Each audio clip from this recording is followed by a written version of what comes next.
Hello, my name is Roy Poyan, and I'm the Director of Families Impacted by Opioids. Thank you for joining us today for this episode of Fentanyl and Families in Harm's Way. Today we're going to take a look at drug court and the legal system. It's very likely that if your loved one is dealing with drugs for any length of time, that you're going to find yourself not only having this person arrested, but then processed through the court system. The question is, are they going to go to criminal court or are they going to go to drug court? And there is a difference.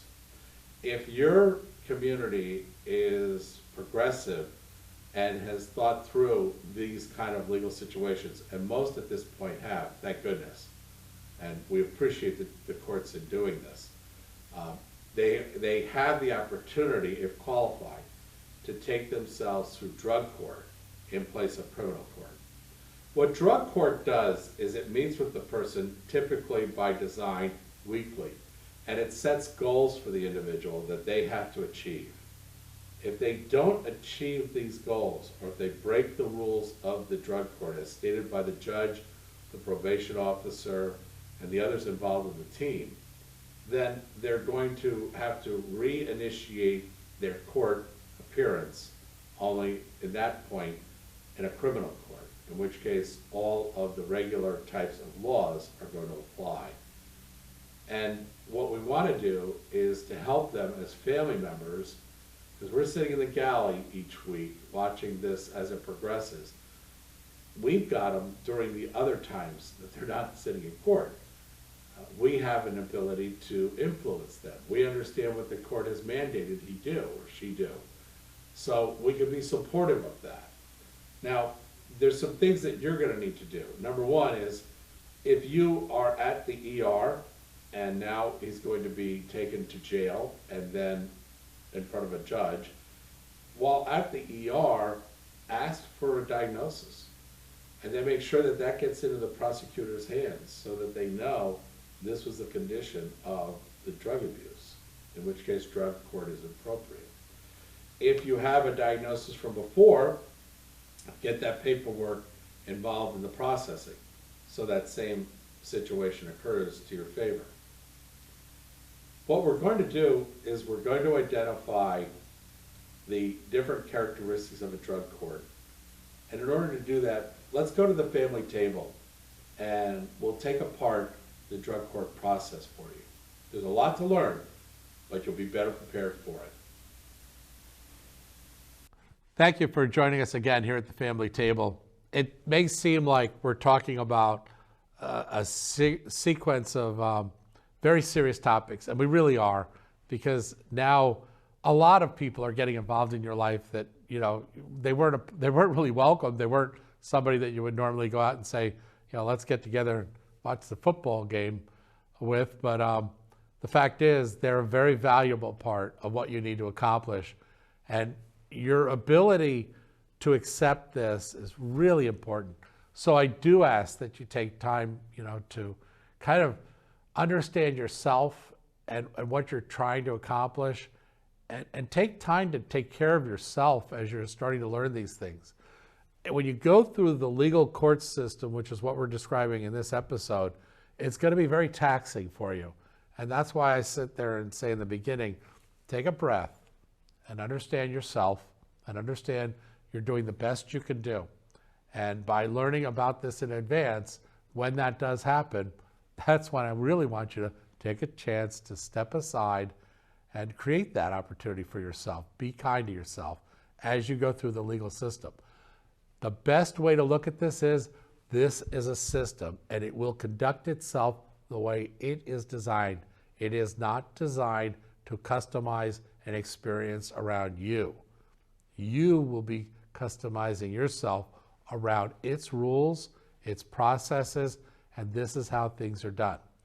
And for that reason, studying about it in advance is a real advantage for you. And we've got this program that we're going to then now learn more about the legal process. So let's get started here. In our first examination of identifying what's an important step is that we know that they're going to go through a screening process. because they want to know, what have the police identified, what is the prosecuting attorney identified. Remember, this is the court system, so it's the next stage in the process of the fact that this person was arrested. Rarely do they get to the courts where they haven't been arrested. So a lot of this has been gathered together and set up. It's now a case.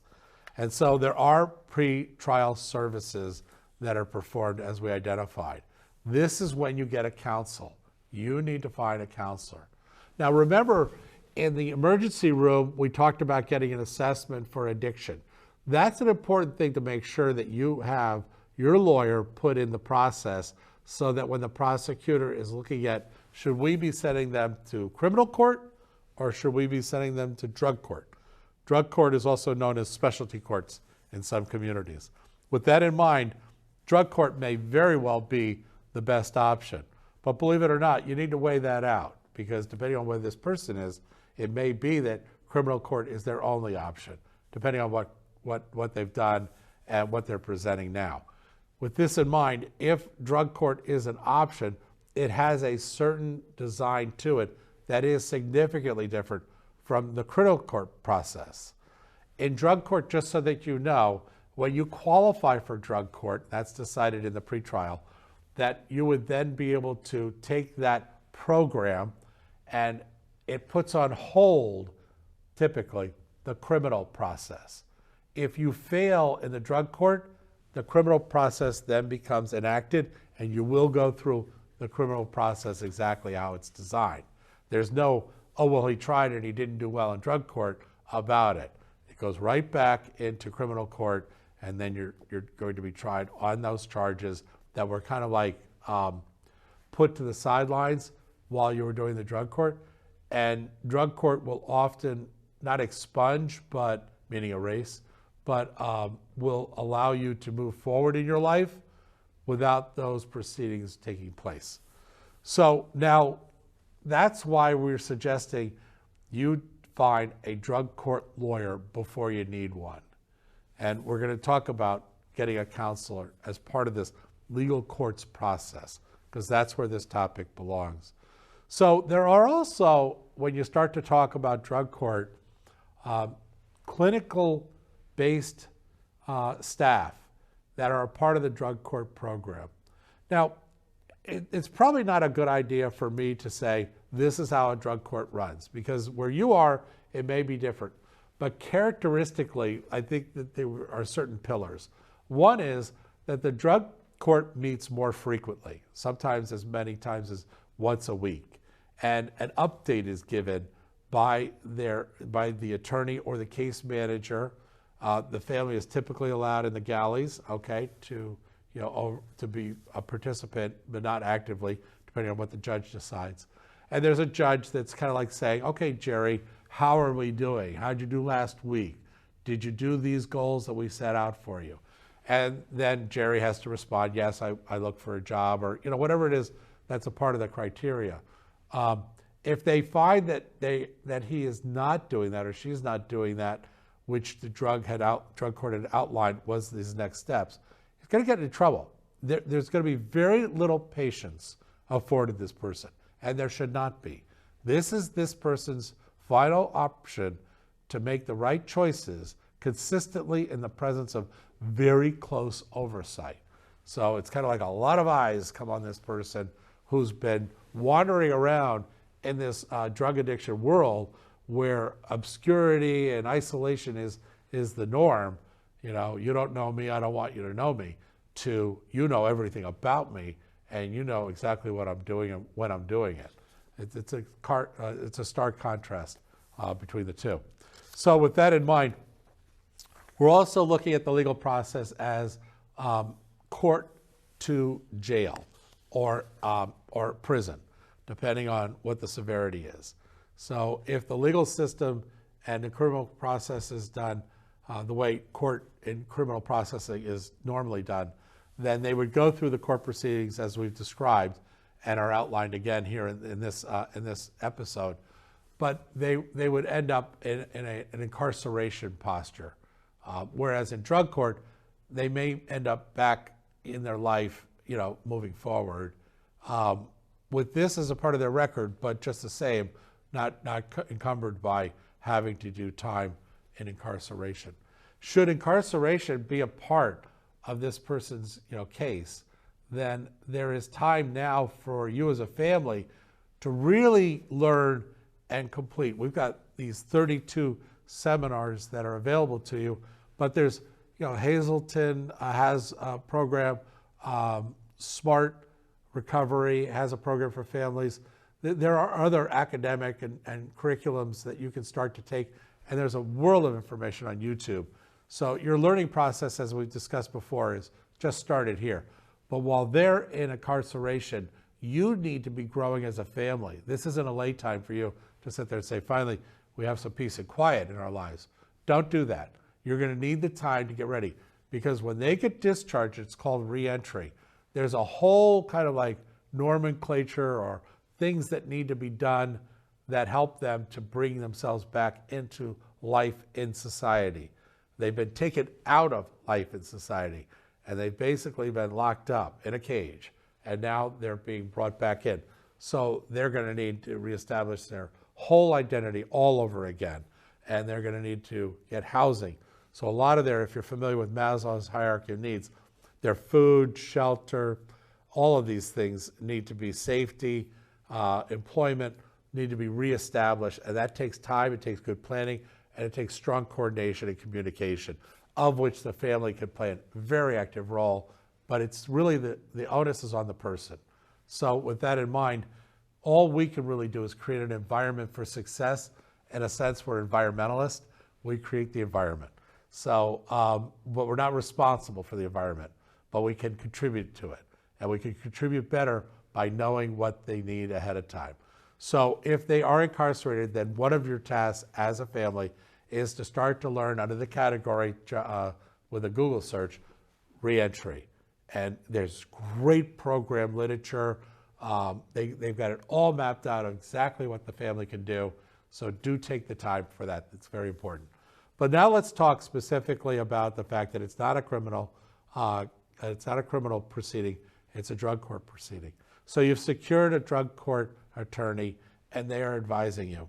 And you're showing up and you're saying that there is a kind of a program that this person is following, and there's a case manager, and there's a probation officer, and there is a defense attorney, and there's a prosecutor, and everybody's kind of teaming together. It's a very symbiotic in a way of, we all want to see this person succeed. And it's actually a really nice thing about our society that we do it this way. It's a new generation of legal proceedings based around this new condition called substance use disorders. So with that in mind, the courts have been very responsible in making adjustments so that we can more appropriately fit the crime to the punishment.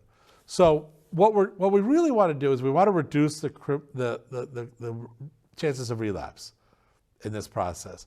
We want to reduce the criminality. We want to reduce the recidivism, meaning they come back to this situation. If they're involved in incarceration, we want to reduce as an inmate, misconduct. We want to increase the level of the offender's stake in what is their understanding of society norms. And drug court helps to do that because it really works with the person to understand these are the norms of our society, and it is your job to match those norms. It's not society's job to mold itself around you, and it never will be. It isn't for any of us. So with that involved, their education needs to probably increase, and that's often done through AA and other kind of support groups, depending on what their condition is and what their drug of choice is. So improved mental health conditions is a characteristic that we discussed. Now, with that in mind, what we want to do is we want to see ourselves in terms of looking at what we could do in regards to activity with an attorney. This is where you're going to be spending a lot of money. And what the attorney will ask of you is what you will be spending a lot of your time doing, because they will help to define with you what are the best next steps. And that's the joy of having somebody who's so knowledgeable about the drug court process on your team. And with that in mind, we're going to identify, so who's on the court system? Who is involved in this legal process? Well, it's Judge, oh, I forgot his name. Are you kidding me? Your loved one's about to go in front of somebody that's going to judge them and you don't know their name? How engaged are you with this? You should know their name, okay? How about the elected prosecutor? Who's the public defender? Who's the court administrator, court of clerks? You're going to be dealing with them a lot. You know, can I send you this? Do you need that? The chief of police might have been involved. You know, it might have been the sheriff or any one of the sheriffs. They may have a director of treatment services involved. Wouldn't that be nice? You'll only know this because you're taking the time in the workbook. You write down their names. You put it right in this book, okay? So, you know, you actually have a who's who of what forms your knowledge about who's dealing with your loved one. So the judge's name, the district attorney's name, the public defender, the private defense attorney that you've hired, or somebody from the local bar association that you've kind of like asked, you know, who in the area does drug court. You'll want to know, you know, how to get in touch with the local bar association so that you can find a good drug court lawyer. Don't count on the fact that you found one and now it's done, you know, because what if you get to the point that you need him and you find out he's not going to take the case, or you can't afford it, or his fees have changed, or his criteria is adjusted, and now we don't fit into that. So you want, you know, maybe like 3 would be a good idea. Who's the court administrator, the clerk? Other points of context that you're going to want to know are treatment centers. You see, treatment centers marry themselves up to the drug court process. It's appropriate because often part of the drug court process is you will start treatment now while you're in drug court. So now all of a sudden you find yourself straddling, okay, but we're still in court, but we're also, I mean, I remember the episode that we did, the treatment center. So now we're involved in that too, right, Roy? Yeah, correct. In the drug court scenario, you are. So now all of a sudden you're kind of straddling both. And in that regard, you need to know who they are in your community. Sometimes the health department is a great place to go. Sometimes the mental health department is a great place to go. So now all of a sudden we're kind of like, and we'll talk about community mapping where you identify everybody in the future that are associated with different characteristics of services and programs in your area. You will do that. That's an episode yet to come. So with that in mind, who's evaluating our cases? And then what risk assessments have been completed? Well, what do you mean by risk assessments? Well, we talked about screening tools, and we'll talk about them again, because screening tools like DAST for drugs or audit for alcohol, those are 2 widely used screening tools. You can look at them in advance. You can become familiar with them. You should not be administering them yourself because you're not a trained clinician. And for that reason, you want the professionals, but you want to know what they're using as a tool so that you can participate in understanding what did they say was the outcome of. So what was the update in his most recent DAST? What were the outcomes and scoring of his most recent audit screening tool?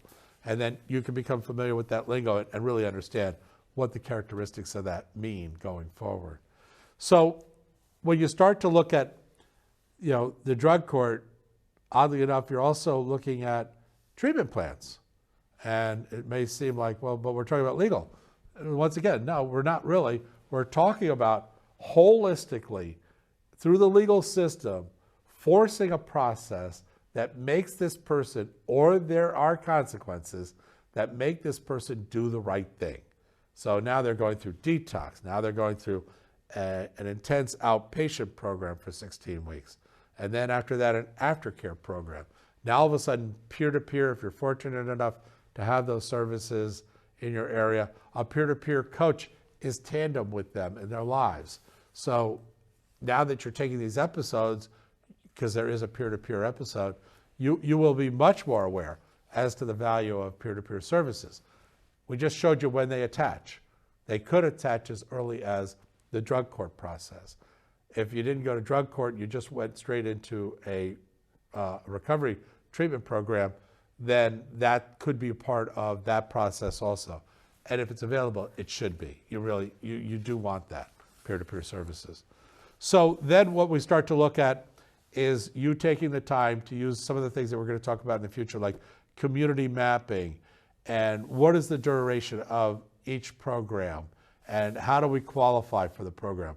What paperwork is needed? Sometimes the family has to prove out their financial position in order for them to possibly do means testing of your financials to determine what fees you would be charged. Sometimes it's just a straight fee. This is what we charge. This is how long the services last. These are the protocols and treatment plans, best practices we will be using, and you'll be monitoring that as they go through their recovery treatment process. At the same time, they could still be in drug court, okay? So it means they're coming back with these results from these characteristics of their life and saying to the courts, yes, I did do that. And the court's saying, check, check, check. Okay, the beauty of the courts is they know what your person is going to go through in advance. They have already set up the established relationships needed to monitor you, this person, I mean. So the family then becomes involved in working kind of like the same way that the courts are working for the benefit, and it's a forced benefit. Do this, or you go back to the criminal courts, and we can assure you we've got the evidence that's going to put you into jail or possibly prison. So there are real consequences that's hanging over them. It's not a carrot and a stick. It's a club that's hanging over them that the linchpin is very thin. And if they don't cooperate and do exactly what's told to them by drug court, then that pin's going to get pulled and that club's going to come down. And that's not such a bad thing for this person who really has a hard time considering where they are in their mind. Their mind has been rewired. We've already discussed the fact that through the basal ganglia and the executive functioning of judgment and logic and reasoning and the prefrontal cortex, dopamine being dumped into the synapse and all the receptor sites that aren't doing the reuptake, all of these characteristics are at play in their mind, and their mind is raging to go get the drug.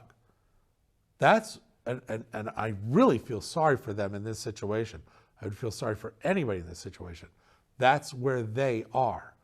And we can't lose sight of that, because we sit there and we think, well, why should we have to go through all this? Well, this person has a chronic disease. It's a chronic brain disease. And we're treating this in 3 categories: medical, mental, and addiction. And we've got plan of cares running on all 3 of them. We've got stages as they move through the process on all 3 of them. And now we have the social norms of our community, which is good. I mean, this is how we survive. This is how we live. And we have their needs as far as, housing. Take out of effect that, the other level of needs are self-esteem, self-confidence. Those things have been ripped apart mentally, inside their mind, beyond their ability to control currently. Hopefully, over time, that'll change. And more of executive and logic and reasoning, frontal cortex management will come into play. The brain is very elastic. And you're probably sitting here thinking, aren't we getting off topic here? We were talking about legal. Not really. That's what makes this such a very confusing and exhausting dynamic to deal with. It does involve, first, the brain is being rewired. And everything follows from that. All of these services and structures and programs are all following the fact that this person has a chronic disease, and it is such that it needs these other things to come in to this person's life. It has to come in through the family members and into this person, or directly into this person. If they're fortunate enough to have a family that is still engaged in their lives, that has the strength to look past the fact that their behavior has disrupted everything about them now and in the future, and is willing to participate in a helpful way, then this is a very blessed opportunity for all of us. It's a blessed opportunity for our community to be able to do something that's so significant for somebody that is suffering from this chronic disease. It's a blessed opportunity for us to experience the changes that we're going to have to make now in order to adapt to what is this new condition, because this is not going to go away. It's going to change in its dynamics. It's going to change in the levels of services and things that they need. Matter of fact, it'll probably always be changing. The length of plateaus where nothing changes lengthens at year 15, 20, but from year 1 to year 10, it's very volatile and change is almost a constant. And it's very difficult to find a time period where nothing changes and nothing is to be considered as a next step. You'll always be doing that. So as part of your legal situation, we are now aware of the criminal courts as opposed to the drug courts or veterans courts or family courts, and that each has its own process. We know that we can get prepared for them, and there's great videos that are available and clinical papers written on these topics. If you have any questions or you'd like to know more information, go to our website and do feel free to contact us. We'll respond. I want to thank you very much, and God bless you.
Hello, I want to thank you for continuing to view our episode. And we're now going to work into the area of the 3Ds. This is an important characteristic for the family to develop skills in. And we'll start by taking the time to look at an issue and then determine the issues based on the area of determining a solution, developing a decision, and designing a plan of action. By using your Module 3 workbook and going to a specific issue, you'll be able to find that the first step in that 3D skill set is the FTR, the Family Transformational Model. And the Family Transformational Model is a set-up way, each time the same way, that we will take 5 categories to look at in determining a solution. And each category is going to have 3 questions. So let's get started. The first is to define the issue. Naturally, we'll want to know what the issue is. The word issue is really problem, but we're saying the word issue is, the reason we're saying the word issue is it's just a little bit easier to digest, because it's not always a problem. Sometimes it's just something that's happening, and we need to determine a solution to it. The next question is, how does the issue impact the family? We need to know that. We need to know, we have an issue, that's fine. The issues can exist, but if it's impacting the family, in what way is it impacting the family? And then what steps can the family take to prepare and then respond to the issue? That's very important for us to know. The fact is that this issue exists and it's impacting the family. We tend to believe maybe there was something we could have done to kind of get ready for it. And if there was, then we would want to have taken those steps, which is what all these episodes are about. And then who can help assist us and the family in our response? So we want to start to ask ourselves, we know that there's an issue, we know that it's impacting the family, and there are things that we could do to prepare for this, but we're probably going to need a resource information, another person outside of our family, or maybe one of our family members specifically can use their functionality and contribute. So we want to identify that. And then what should the family expect as their outcome? And kind of a start with the end in mind thought, where we're saying, if we're going to do something, it's going to result in something. So is that result desirable? Is that really what we want? Because if we're going to create a solution, then we want the solution's outcome to be what we expect it would be. So in each of these categories that I just described, 1 through 5, there are 3 questions, and we're going to ask ourselves each of these. Let's go back into the first category, define the issue. Clearly state what happened or what will happen. We want to know very clearly what happened or what's likely to happen. And then write that down. Identify who's involved or who should be involved, and then what would you like to have happen or like to see happen. The third question in every category is going to be used. You'll see how in just a minute. But just remember, the third question in every category, so this question right here, the way you answer it, will be reused. Now the next question is, how is the issue impacting the family? Who in the family exactly is impacted? In what way are they impacted? And then the third question is, what is needed to move forward? And then the third category is, what steps can the family take to prepare and then respond to the issue? The 3 questions again. What needs to be done? And then prioritize that list. Who needs to be involved? And then what will it look like, the third question, what will it look like when completed?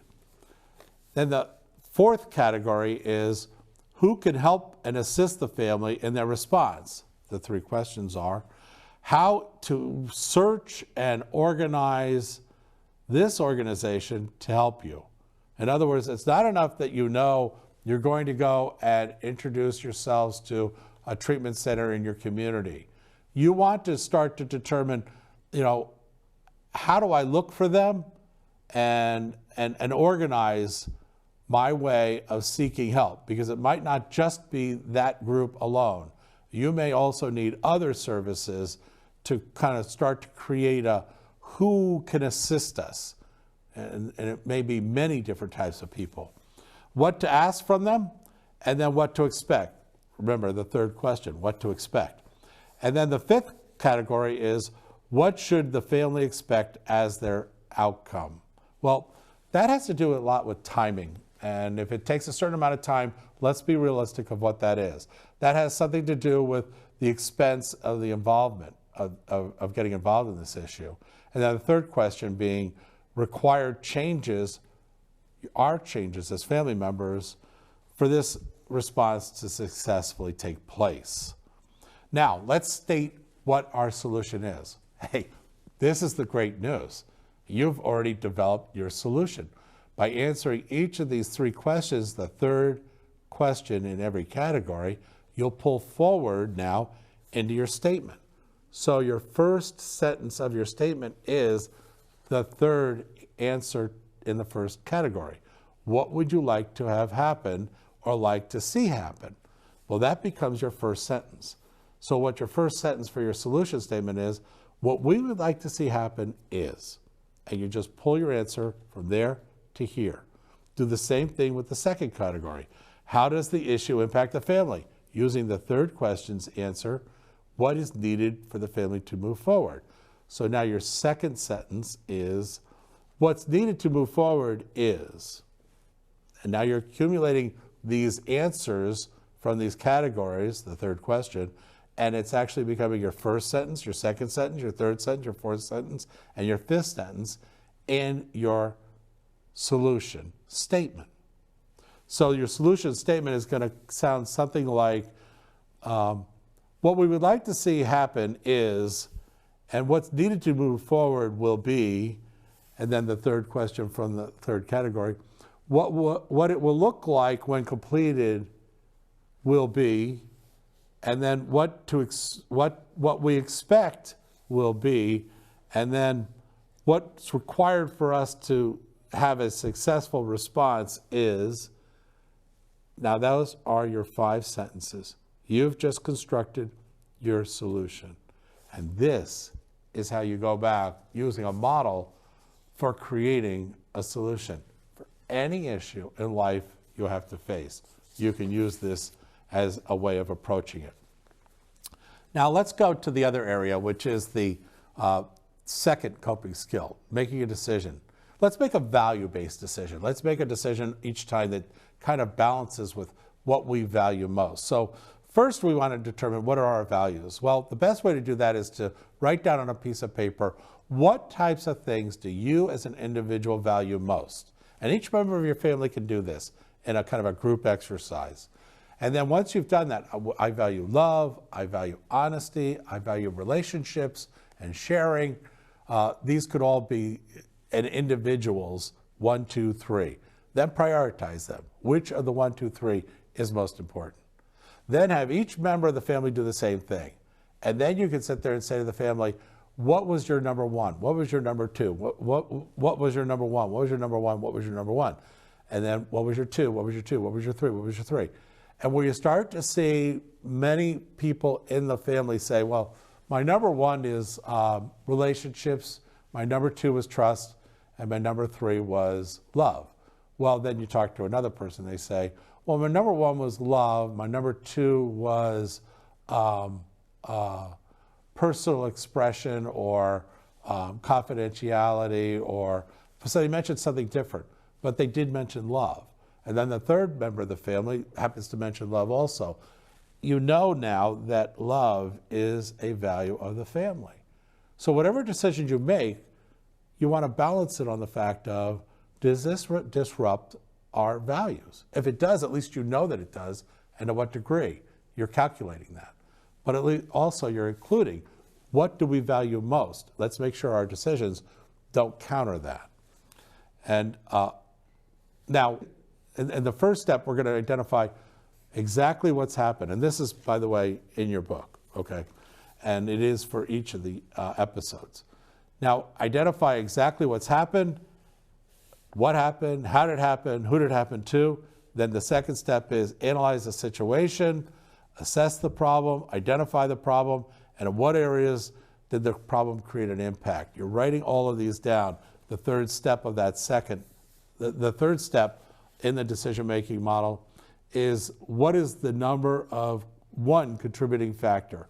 What is causing this issue to take place? You need to know that before you make a decision. The fourth step is, now that you know the number 1 factor, you need to go out and find out what information there is about this. Your primary source, you're going to go to the actual person or organization that's involved with this and ask them, what is this issue?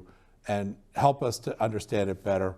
The secondary source would be, somebody's telling you this happened, or somebody suggests that you should do something a certain way, and it's coming from somebody else other than the primary source. It could be an article, a clinical paper. These are all secondary sources, and you gather them and you make them part of your primary, secondary information gathering. The third area that you look at is your gut. What does your gut, because that's often where our faith comes in, and other things that are very important when making decisions get included. So trust your gut is what we're saying in the decision-making process. The fifth step in making a good quality decision is where you're taking a criteria and saying, let's take what we're going to make a decision about and let's balance it on the criteria to make sure that we're covering all of our bases. And this will ensure safety of your loved one. Is safety a part of what's being considered? And do we have the resources that are needed to do the decision we're looking at? And then, do we understand the timetable? Is it realistic? And do we understand the negative impacts? Because every decision has a positive and negative. Well, identify what the negative outcomes might be so that you can weight the factor of, is this a good decision? And then, would you do this would you ask others to do this if they were doing it for you? Meaning it was done for you or to you. Is this still a good decision? These are all areas that you want to take a look at. The third coping skill is in the area of the family plan of action. And everybody could say, well, Roy, listen, we're just going to go out and do it. Well, it's going to get done a lot more effectively. I want to warn you that the addiction industry is not organized. And then again, either is the family. So you're taking two disorganized organizations and you're putting them together. So a plan is a very good idea. The other factor is you're going to more than likely require the assistance of a lot of different groups. And as time goes by, those groups are going to change. And now it's a whole new set of groups that you're dealing with. When you're at the hospital, the ER, that's what that is. Then you move over to detox, that's what that is. Then you move over to therapy and treatment, and that lasts for 16 weeks. That's what that is. Then you're looking at sober living, recovery, maybe incarceration, and then reentry, on all that's involved in that. So there's all sorts of reasons why a plan put on paper based on the decision and the information gathering that you've made, based on the solution that you know you want to use, are very good ideas. It all comes together with the plan of action. Then you take the plan of action and you go find a professional to help you. Everything that we've done up to now is to position you to a place where you can be properly assisted and directed and supported. This is what's often missing in the families. This is what exhausts the families. This is where the families get into fights internally on. So, for that reason, we're going to apply the 3D coping skills. Determine a solution. We're going to develop a decision, and we're going to design a plan of action. And we're going to do it each time. I hope this is helpful for you. I'm confident it will be.